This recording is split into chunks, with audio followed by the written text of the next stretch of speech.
After my son disappeared in the mountains, I inherited his old wooden toolbox while his wife got everything else. The house, the life insurance, the savings account with nearly $2 million in it. She didn't even look at me when she said it, just handed me the box and smiled like she was doing me a favor. A beat-up, scratched-up toolbox with a broken latch. That was all I got for 38 years of being his father. What she didn't know was that my son had built something into that old box that she never could have imagined. And when I found what he had hidden inside, I discovered a truth so ugly it shook me to the core of everything I believed.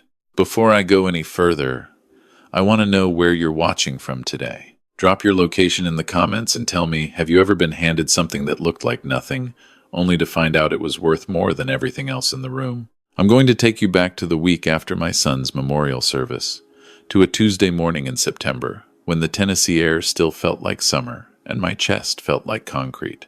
That's where this story really begins. My son's name was Marcus, and for 38 years, he had been the best thing I ever did. I raised him alone after his mother left when he was 4. We lived in a small house on Cloverdale Road in Knoxville, and I worked double shifts at the electrical plant to put him through school. He went on to become a software engineer with a company in Nashville, the kind of young man who would still call me every Sunday night just to check in. Brilliant, kind, and decent in a way that the world doesn't always reward. He married Renata 6 years ago. I tried to love her the way a father should love his son's wife. I brought her food when she was sick. I fixed her car when it broke down. But there was always something just beneath the surface with Renata, something controlled and calculating that I could never quite put my finger on. Marcus seemed happy, so I kept my thoughts to myself. Then, in July, Marcus went hiking in the Smoky Mountains alone. He did it often enough that nobody panicked at first. But when he didn't come home after 4 days and his car was still at the trailhead, the search and rescue teams went in. They found his backpack near a steep ravine above a fast-moving river. No body, the current was strong, the water cold. After 2 weeks of searching, the county officially listed him as presumed dead. I cannot describe what that kind of grief feels like. There are no words in any language for losing a child, even when that child is a grown man and you are 63 years old. I went through the motions of the memorial service the way a man walks through fog. I shook hands. I accepted casseroles. I sat in the front pew at Mount Zion Baptist and tried to remember how to breathe. Renata sat beside me in a black dress that probably cost more than my monthly pension. She cried at all the right moments. She thanked people graciously. She held my arm when the pastor spoke. I told myself I was being uncharitable. I told myself grief makes people look guilty when they're only devastated. The reading of the estate happened a week after the service, in a lawyer's office on Main Street. I sat next to my neighbor Dorothy, who had insisted on coming with me so I wouldn't be alone. Dorothy had watched Marcus grow up from a gap-toothed 7-year-old who used to steal tomatoes from her garden. She brought a handkerchief and used it before the lawyer even opened his folder. Everything of substance went to Renata: the house in Nashville, the investment portfolio, the life insurance policy worth $1.8 million, his car, his electronics, his furniture, everything that Marcus had built over 15 years of hard work. To my father, Walter Greer, I leave my original wooden toolbox, the one we built together in his garage when I was 12 years old, with the hope that he will always remember the things we made with our own hands. Dorothy made a sound that wasn't quite a word. I looked at Renata, and she was looking at her phone. She didn't even glance up. In the parking lot afterward, Renata carried the toolbox out and set it on the hood of my truck. It was exactly as I remembered it. Pine wood, slightly warped at one corner, painted a dark green that had faded over the decades. Marcus had been so proud of that box. He'd carried his first set of wrenches in it. "This is what he wanted you to have," Renata said. "I'm sure he had his reasons." I drove home with that box on the passenger seat and sat in my driveway for a long time before going inside. For the first 3 days, I couldn't bring myself to open it. It sat on my workbench in the garage, and I walked past it a dozen times a day. Dorothy brought dinner on Wednesday and asked me if I'd gone through it yet. I told her I wasn't ready. Earl, my oldest friend from the plant, stopped by on Thursday and sat with me in the garage for 2 hours without either of us saying much. That's the kind of friend Earl is. On Friday evening, I finally sat down in front of the toolbox. The latch had always been stiff. Marcus and I had argued about fixing it for years. He always said he liked it that way, that it kept people from being too casual with his things. I pressed the release the way I'd done 1,000 times, with my thumb and 2 fingers at once, and the lid swung open. Inside were his tools, neatly arranged the way he always kept them. The screwdrivers lined up by size, the socket set in its original case, the small flashlight he'd carried since he was a teenager. I picked up each one slowly, the way you handle things that belonged to someone you loved. It was when I lifted the socket set that I noticed it. The bottom of the box wasn't sitting flush. There was a tiny gap along the right edge, almost invisible unless you were looking straight down with reading glasses, which I happened to be wearing. I pressed on the left side of the false bottom, and the right side lifted up like a trapdoor. Underneath was a single item wrapped in a cloth. I unwrapped it carefully and found a flash drive, the small silver kind, with a strip of white masking tape on the side. Written on the tape in my son's handwriting were 2 words, "Dad only." My hands were shaking so badly I nearly dropped it. I sat there in my garage for a full 5 minutes just staring at those 2 words. Then I went inside, opened my old laptop, and plugged it in. There was 1 folder on the drive. Inside the folder were 2 things, a video file and a second folder simply labeled Evidence. I opened the video. My son's face filled the screen, and the sound that came out of me in that moment was not something I'm proud of. He was sitting at a kitchen table I didn't recognize, wearing a blue flannel shirt, looking tired and thinner than I remembered, but unmistakably alive. He looked directly at the camera with those same eyes I had looked into since he was 3 days old. "Dad," he said quietly, "if you're watching this, it means you found the compartment. And if you found the compartment, it means you still take that box apart every time you clean it, which means you haven't changed a bit, and I love you for it." I laughed in spite of myself. Then I cried. Then I laughed again. "I need to tell you something, and I need you to listen to all of it before you do anything. I'm alive, Dad. I'm okay. But I had to disappear, and I had to do it without telling you, and I am more sorry for that than I can put into words. I know what these past weeks have been like for you. I know, and I'm sorry, and I need you to hear why." He paused and looked down at the table for a moment. "About 4 months ago, I discovered that money was being moved out of my company's accounts. Not a little money, a lot of it. I started tracing the transactions quietly, on my own, without telling anyone at work. And after 3 weeks of following the trail, I found out who was doing it." He looked back at the camera, and his expression changed into something I had never seen on my son's face before. Something cold and careful. It was Renata. She had been siphoning funds into a series of accounts for nearly 2 years, with help from her co-worker Brandon. When I finally had enough evidence to be certain, I confronted her. Not with lawyers, not with the police. Just the 2 of us. In our kitchen, I told her what I knew. I told her I had documentation. He exhaled slowly. She didn't cry. She didn't apologize. She looked at me for a long moment and said that I should think very carefully about what I planned to do next, and then she got up and went to bed. And that was it. No argument, no denial. Just that look. He opened the second folder on the screen and turned his laptop around to show me a series of documents and text messages. The next morning I found a message on my personal email from an address I didn't recognize.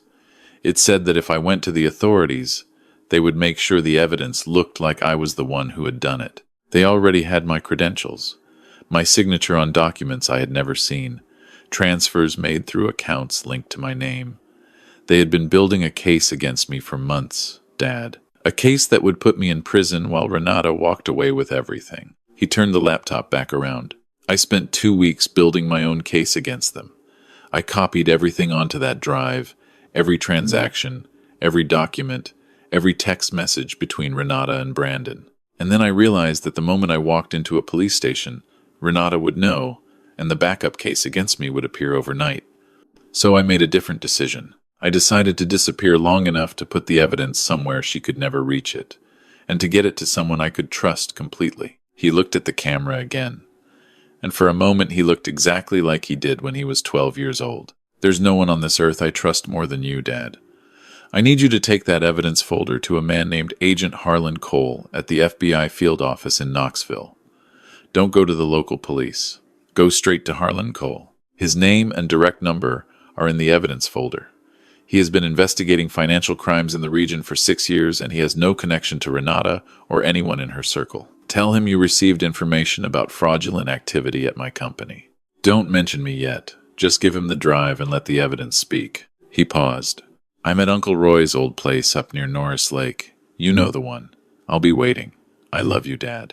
I have never once doubted you. Not for a single day of my life." The video ended. I sat in my kitchen for a long time after that, with the lights off and the fan running and the sound of the neighborhood outside, crickets, and a dog somewhere down the street. I thought about Renata sitting in that lawyer's office looking at her phone while the man read my son's name from a document. I thought about her standing in the parking lot handing me that box with that small, controlled smile. I thought about $2 million in life insurance and a woman who hadn't blinked once at a memorial service for her husband. I called Dorothy and asked her to come over. She sat across from me at the kitchen table and watched my face while I told her all of it. When I finished, she was quiet for a full minute. "Walter," she said finally, "you have to be smart about this. I know. You can't go charging in. You call that number. You let the federal people handle it. And then you go see your boy." I nodded. "But Dorothy," I said, "I want to look her in the eye first. I want her to know that everything she thought she had taken is still out there." She considered that for a moment. "After the FBI," she said firmly. "Not before." I called Agent Cole the next morning. I didn't give my name on the phone. I said I had documentation of financial fraud at a software company in Nashville and that I needed to deliver it in person. He asked me 2 questions, and the way he asked them told me he already knew the name of the company. He told me to come in that afternoon. I drove to the federal building on Cumberland Avenue and sat across from a man who looked younger than Marcus, but had the kind of careful stillness behind his eyes that you only get from years of watching people lie to you. I handed him the flash drive and a printed summary I had written out by hand the night before. I watched his face as he reviewed the first few documents. He looked up at me. "Mr. Greer," he said, "how did you come to be in possession of this?" "My son left it for me," I said. There was a pause. "Your son," he said carefully, "was listed as presumed dead." "Yes, sir," I said. "He was." Cole held my gaze for a long moment and then looked back at the documents. "I need you to tell me everything," he said. "From the beginning." I did, all of it. By the time I finished, 2 other agents had joined us in the room and someone had brought me a cup of coffee that I never touched. "Mr. Greer," Cole said, "I need you to not contact anyone connected to your daughter-in-law until we tell you it's clear to do so. Can you do that? Can I go see my son first?" He looked at me for a moment, and something shifted in his expression just slightly. "Yes," he said. "Go see your son." I drove north out of Knoxville on 441 and then up the old county road that runs along the western edge of Norris Lake. I had not been to Uncle Roy's property since before Roy passed, but I knew every turn on that road the same way you know any road you drove 100 times in your 20s. The property sat back from the water behind a stand of cedar trees, a small clapboard cabin with a rusted tin roof and a dock that needed new boards every other year. I saw the light from the window before I saw the house. I pulled up the gravel drive and sat there with the engine idling, and I thought about what Marcus had said in the video, that there was no one on earth he trusted more than me. I had to stop for a moment because the feeling that came with those words was almost too large to hold. I turned off the engine. The cabin door opened before I reached the porch steps. My son was standing in the doorway in that blue flannel shirt, backlit by the warm light from inside, and he looked like every answered prayer I had stopped letting myself pray. "Dad," he said. His voice cracked on the single syllable. I crossed the porch in 3 steps and held on to my son the way I had not held on to anyone since the night his mother left, and I stood in his doorway watching him sleep, telling myself I would be enough. We stayed like that for a long time. Inside the cabin, Marcus had coffee on the stove, and a worn map of Nashville spread across the table. He looked thin and tired, and more alive than anything I had ever seen. "I'm sorry, Dad," he said for the 3rd time. "I'm so sorry for putting you through this. Every single day I wanted to call you." "You couldn't," I said. "I understand." "Do you?" I looked at my son across the table. 38 years old and still looking for his father's absolution the same way he had when he was 9 and had broken my best socket wrench trying to fix his bicycle. "You kept me alive by letting me think you were dead," I said. "You don't owe me an apology for that." He was quiet for a moment. "How did Cole seem?" he asked. "Steady." I said, like a man who had been waiting for a reason to move. Marcus nodded slowly. Dad, he said, there's one more thing I need to tell you. He pulled a document from under the map and slid it across the table. It was a notarized legal statement with his signature at the bottom, dated the week before he had disappeared. I updated my will before I left Nashville, he said. My actual will, not the version Renata had her own lawyer file. The real one is registered with a different office in Knox County. Everything comes back when I'm declared alive again. And Dad, he said, his voice going quiet, I also set up a separate account 2 years ago that she never had access to. It's in a trust. For you. I looked at the document and then at my son. How much? I asked. Enough that you never have to worry again, he said. I put it away every year. I just never told you because I knew you'd argue about it. I would have argued about it, I said. I know, he said. That's why I didn't tell you. We talked until past midnight. He told me everything about the months of watching Renata from the inside. The way she had moved through their life like someone managing an exit strategy. Warm enough on the surface, but always keeping accounts. He told me about the morning she had looked at him across the kitchen with no emotion whatsoever after he confronted her, and how that look had told him everything he needed to know about who he had married. I told him about Dorothy and Earl and the memorial service and all the neighbors who had come to pay their respects. I watched something move across his face when I talked about that. People are good, Marcus said quietly. Most of them, I said. I drove back to Knoxville the next morning and waited. Agent Cole called me on a Thursday 4 days later and told me that the investigation had progressed to the point where I could make contact with Renata if I chose. He was careful about how he said it. He told me that certain activities were being monitored and that if I were to invite my daughter-in-law to a conversation, it might be informative for everyone involved. I understood what he was telling me. I called Renata that afternoon. Walter, she said. Her voice was measured, warm in the practiced way it always was. I told her I had found some of Marcus's things at the cabin during a camping trip I had taken to clear my head. I told her there were some personal items she might want and some financial documents she should probably look at. There was a pause. What kind of financial documents? She asked. Account information mostly, I said vaguely. The kind of thing lawyers always want sorted out after a situation like this. I don't know the details. I thought you'd want to see them. Another pause, shorter this time. I'll come Sunday evening, she said. And if Brandon is free, bring him along, I added. I know you two have been spending time together since Marcus passed. Grief is easier in company. The silence, this time, lasted just long enough to mean something. That's very understanding of you, she said. We're family, Renata, I said. Whatever is mine is yours. Sunday came the way Sundays do in September, slow and gold, smelling like cut grass, and the first hints of wood smoke. Dorothy came over in the afternoon and helped me arrange the living room. Earl sat in the kitchen and pretended to read a magazine. He is not a man who has ever successfully pretended to read anything, but I appreciated the gesture. Renata arrived at 6:15 in a car I hadn't seen before. New model, dark gray, the kind that costs what I used to make in a year. Brandon was with her, younger than I'd expected, wearing a jacket over a t-shirt and looking like a man who had spent his whole life believing everything would eventually go his way. Walter, Renata said, kissing my cheek at the door. You look better. The camping trip must have helped. It cleared my head completely, I said. Come in. I led them to the living room and gestured to the couch. I had set up the coffee table with a few papers, nothing identifiable, just enough to suggest business. Brandon sat down like a man in a waiting room, arms crossed, checking his phone. Renata settled in with the careful ease of someone who had rehearsed being comfortable. So, she said, these documents.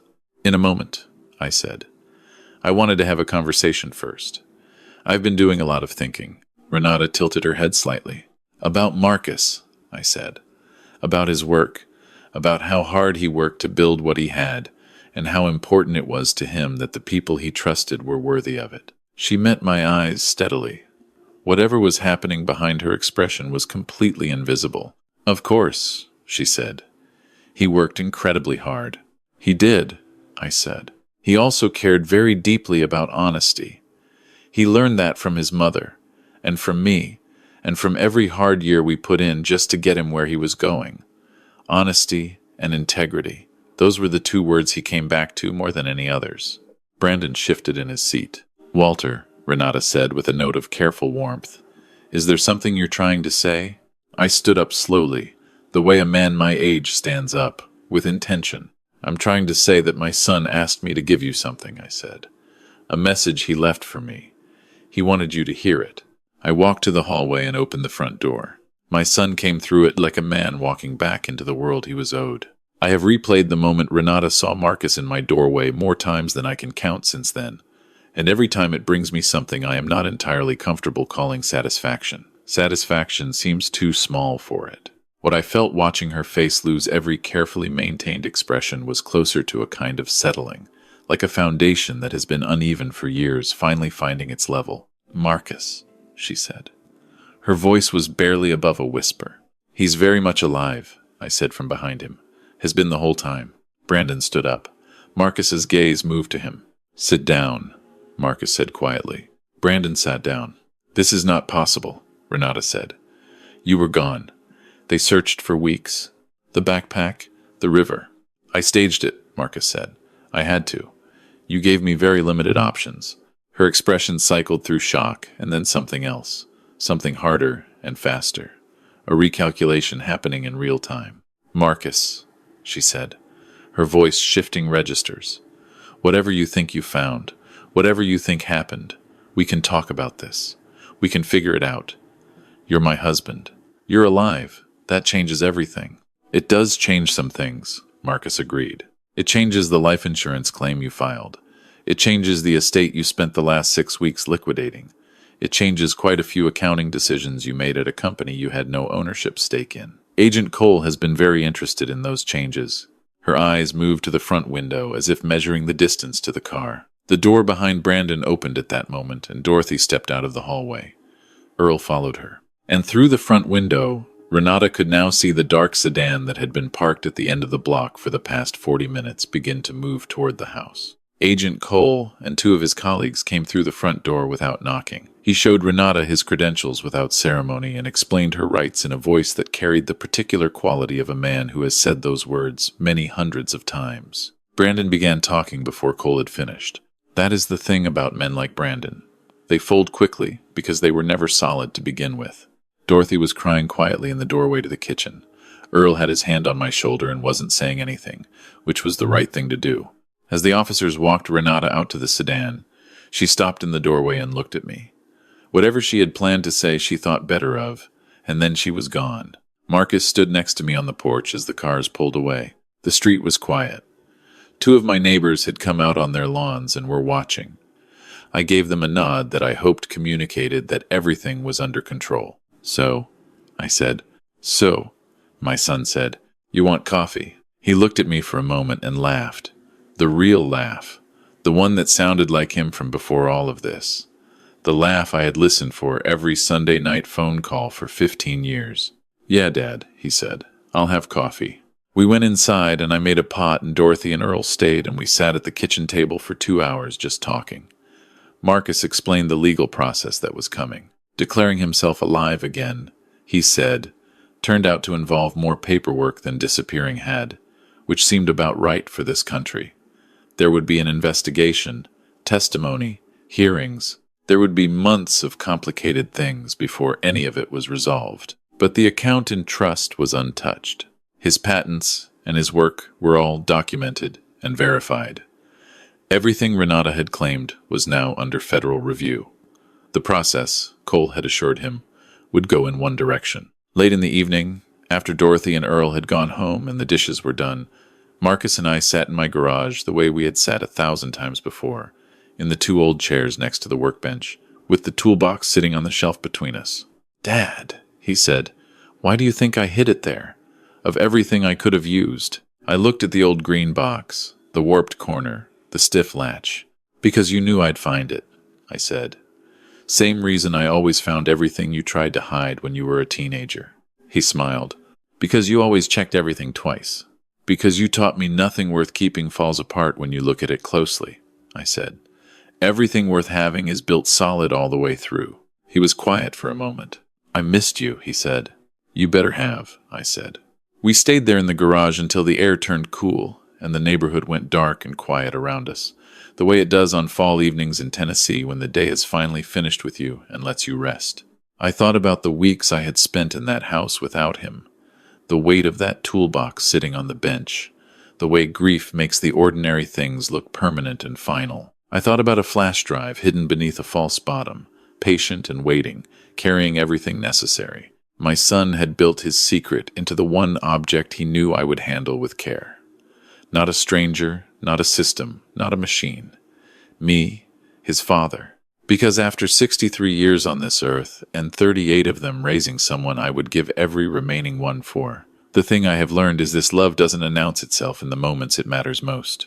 It hides in plain sight. It waits in the things that look broken and ordinary and easy to overlook. It waits for the person who knows it well enough to look closely. I've learned that the people who try to take everything from you are counting on you to believe it's gone. Renata counted on grief to do her work for her.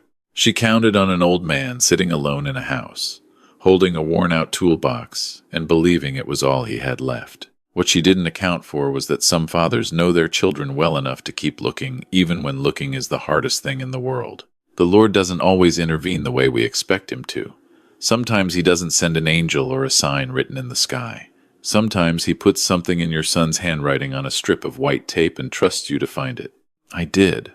And everything fell into place exactly as it was always supposed to. If this story touched something in you today, please share it with someone who needs to hear that it's not over until it's over. And if you've ever held on to something that turned out to be more than it appeared, I'd love to hear your story in the comments. Hit that like button and subscribe so you don't miss what's coming next. There are more stories like this one, and some of them are even harder to believe.